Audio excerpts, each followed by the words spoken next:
আমাদের নামজবা গ্রামে এরকম একটা অসহায় মানুষ আছে ভাই, আমরাও জানিনি, কিন্তু হঠাৎ দেখি এইরকম অসহায়, মানে ভাই ঘর তো দেখলে মানে তোমাদের মাথায়। হ্যাঁ, এইটি আমার বাড়ি, এই যে ভাঙা বাড়ি। এসো, এসো। আমি বাগাতে পারিনি কিছু না, আমি অক্ষম লোক একবারই। মানে এই যে এরকম খ্যাপা হয়ে গেছে বা এরকম মানে রোগটা হয়েছে, মানে মানে কি কারণ হয়েছে একটু প্রথম থেকে বলো। ওরা স্কুল গেছে, সকালে স্কুল কাছে স্কুল থাকতে এসে পাইপ থাকতে এসে আর কিছু বলতে পারেনি, বাম্মা বলতে পারেন, কিছু করতে পারেনি। সেই থাকাতেই রয়েছে, আস্তে আস্তে করে আস্তে করে এরকম করে খেপা হয়ে গেল। আর এবার ওদের 12 বছর বয়সে তো আবার বেশি করে খেপা হয়ে গেল। খেপা কি হয়ে করে হলো সেটা তোমরা জানো না? আমরা জানতে পারছি না কি করে হলো, সে আল্লাহ মালিক জানে, কি করে জানতে তাছাড়া পারি। কে আমরা ওদের ব্যাপার ফুরফুরা বলতে নিয়ে পারবে। গেছি, শিওর নিয়ে গেছি, কত জায়গা নিয়ে গেছি, কোনো জায়গায় ভালো করতে পারিনি। ভালো হয় কলকাতাও লিখেছি, তো কলকাতা লিখেছি। একে কলকাতাও নিয়ে গেছে আবার, মানে ভালো আর হয়নি নাকি? না, দিনের দিন খারাপ হয়ে যাচ্ছে।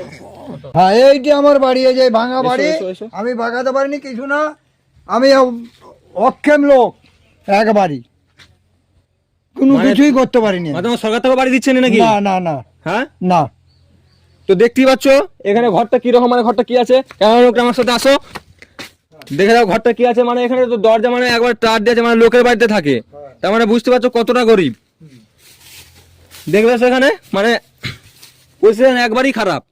এখানে সব আলতু ফালতু মানে জাবরা কুটি আছে। হ্যাঁ, আপনাদেরকে অনুরোধ আমার, যদি আপনারা কেউ কিছু দিতে পারেন তাহলে আমি সাহায্য করতে পারলে ভালো হয়। আমি মানে একবারে অসহায়ের মধ্যে আছি। তো বন্ধুরা তোমরা বুঝতে পারলে মানে কিরকম, মানে কিভাবে কি চলছে এই মানুষগুলো। আমার যা সামর্থ্য আছে আমি সেটা দিলাম, তোমরা তো দেখতেই পেলে। তো তোমাদের যদি কিছু সামর্থ্য থাকে বা তোমরা কিছু দিতে পারো নিশ্চয়ই দিবে। মানে এরা একটা অসহায় ভাবে পড়ে আছে, আমাদের এই গ্রামে একটা পড়ে আছে এভাবে, আমরা জানতাম না ভাই।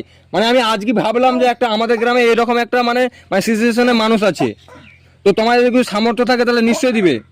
উপরে ইউপিআই কোডটা দিয়ে দিলাম, ওখান থেকে যদি তোমার কিছু পারো দিতে নিশ্চয়ই দিয়ে কমেন্টে স্ক্রিনশট মেরে দেখাবে, ঠিক আছে ভাই।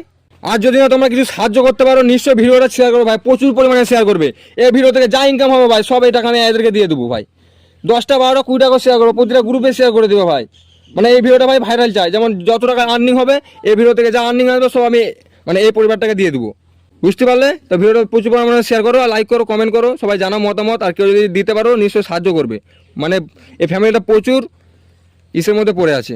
আর একটা কথা, অনেকে তো মানবতার কাজ করে, কিন্তু ভাই এখান থেকে একবার সবার আমার তরফ থেকে অনুরোধ রইল এখানকে আসার জন্য। মানে মানে এই ফ্যামিলিটা এমন মানে সিচুয়েশনে পড়ে আছে বলার মতো না। তো প্রতিটা মানে যারা মানবতা নিয়ে কাজ করে তাদেরকে আমার তরফ থেকে অনুরোধ রইল অবশ্যই এখানকে আসবে। গ্রাম নামজবা, পোস্ট ফুলবেড়িয়া, থানা গড়বেতা, জেলা পশ্চিম মেদিনীপুর। তো সবাইকে আমার তরফ থেকে আসা অনুরোধ।